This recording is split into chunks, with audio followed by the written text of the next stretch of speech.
like me. I once was lost, but now I'm found.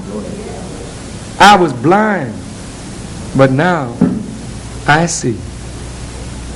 Do you think you can go on forever denying the beneficence and the mercy of God? Do you think we can go on forever when God gives us leaders to pull us up out of our condition? We rebuke his leadership, causing them to be killed. You know what you're doing? You're sentencing yourself and your children. Not just you now, but you look at your babies. We are sentencing ourselves and our children to death. There were two reasons why grace was given, according to what the Honorable Elijah Muhammad said to us. Number one, to allow for the resurrection of the dead. That means that God was going to hold up the judgment of America to allow you to be taught the truth, that you may come up from the condition that you are in. Second, to allow white folk to have the last mercy, to give them a chance to change if they would. And if America changed, God would delay his judgment of this country. Now we are at the last year of grace. I'm going to teach this openly in the public, in the presence of the world, somewhere soon. And in that last year of grace, 2 sacrificial lambs have come forth to die. Jesse Jackson and myself.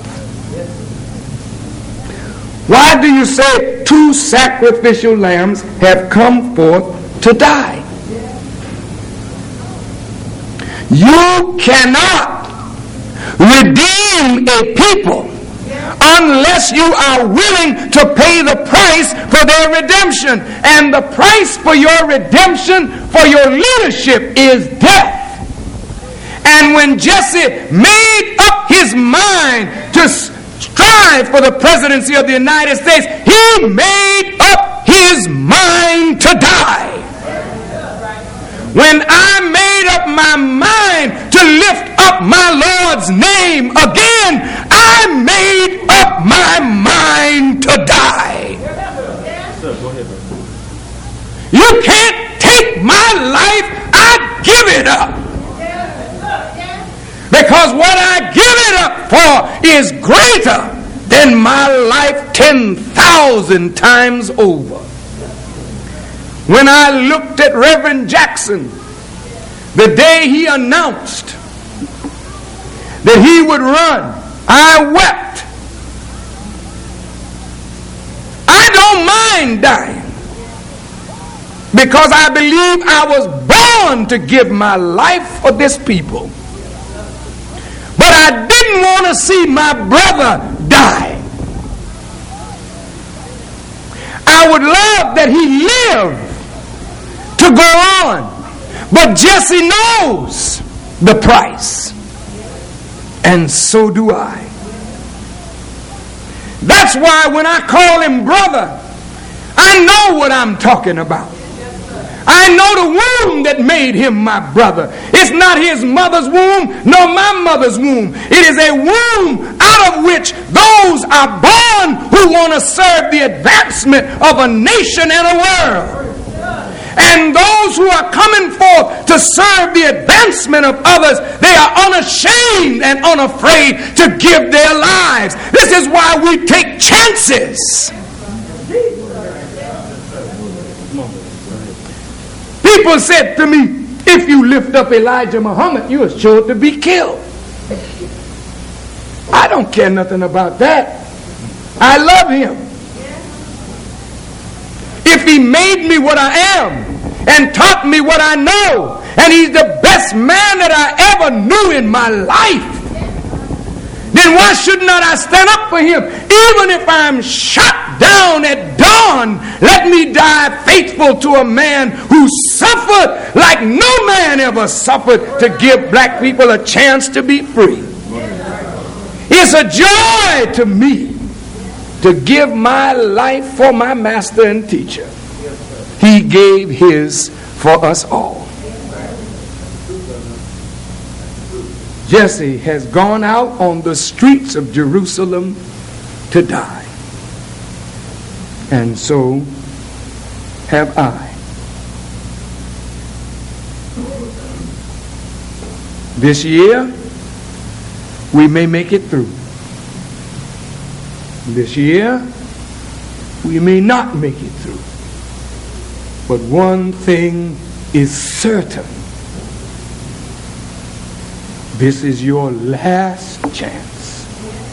You will not get another. This is why when I open my lecture on the acceptable year of the Lord, why do you think I said such? When have we as Muslims ever been as accepted as we are now in America among our poor people whom we have labored for nearly 55 years to get them to understand Elijah Muhammad? Now all of a sudden our people are opening their hearts like they never opened them before, because God has blessed me with the knowledge to unlock the language and to take the knot out of the impediment of my father's speech. I have not taken one jot or one tittle from his message, but the understanding that Allah through him is blessing me to have. Mixed Christians and Jews and socialists and nationalists hear Elijah's voice in their language. It's the acceptable year of the Lord. And coming right behind the acceptable year is the day of vengeance of our God. Now let me give you the scenario. Reverend Jesse Jackson, coming out of the tradition of Dr. King, and Brother Farrakhan coming out of the teachings of Elijah Muhammad, we stand shoulder to shoulder. When I speak in his behalf, I tell white folks, you know how we used to have to accept the lesser of two evils? Well, here's my brother Jesse, and here I am. I believe in separation.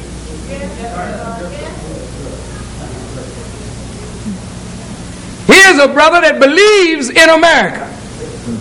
He believes in her promise. He wants to help make her great. He wants to save America.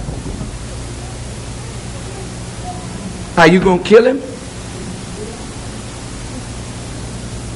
Are you going to kill my brother because he believes in what you told him?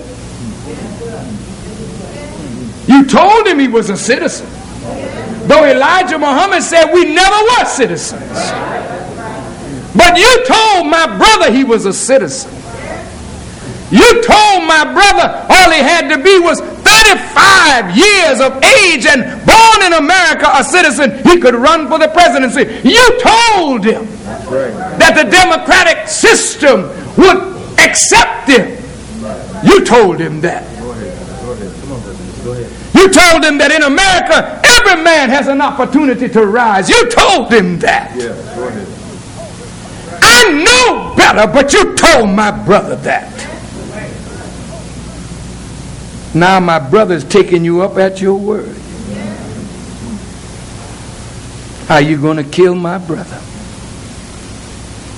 like you killed his father?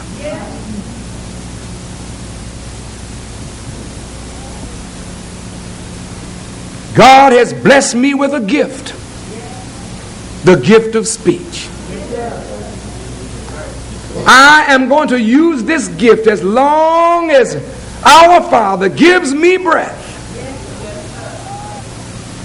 And I intend to stir black people up all over America and the world. And I intend to direct them behind my brother. Since you don't want separation,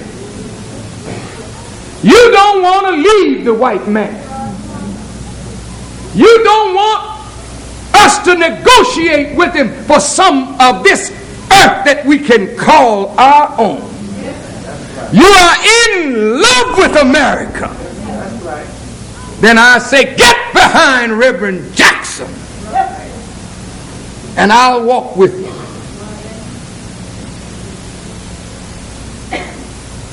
But suppose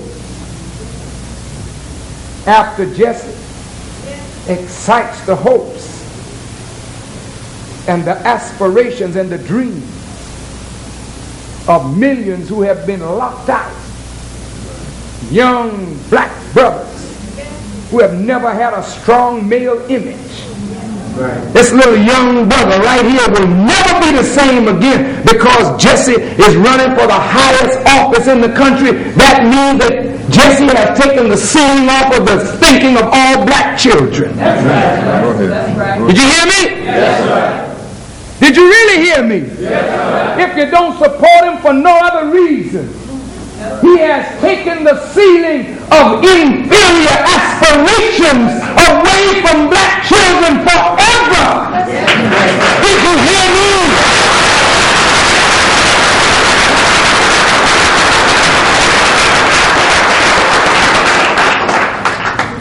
Hispanic Americans have hope in Reverend Jackson. The Native Americans have hope in Reverend Jackson. They say they're going to vote. The Arab Americans, numbering nearly 2 million, have hope in Reverend Jackson. Yes, sir. The Asian Americans have hope in Reverend Jackson. The poor and the locked out have hope in Reverend Jackson. That's right. That's the majority. Now kill him, white folks, if you want to. Yeah. Kill him and see what happens to your country. It's the end of grace. Kill him if you want to. And it'll be the end of America as you know it. Mark my words. Take it or let it alone. They come from a seeing messenger of God.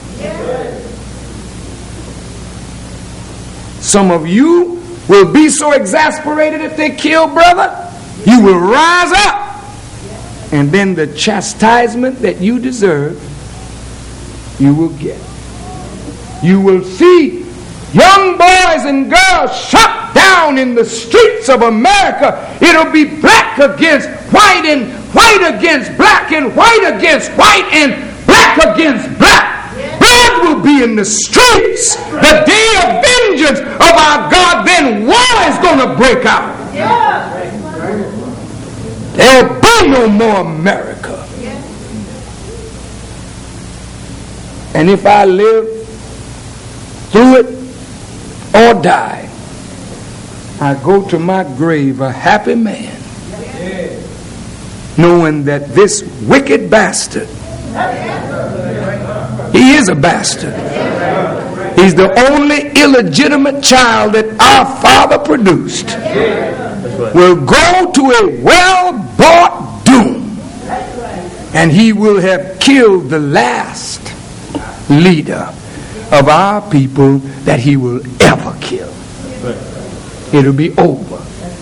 The morale in the army will be nothing, because 50% of the armed services are black men and women, and they will not fight for this no good reptile.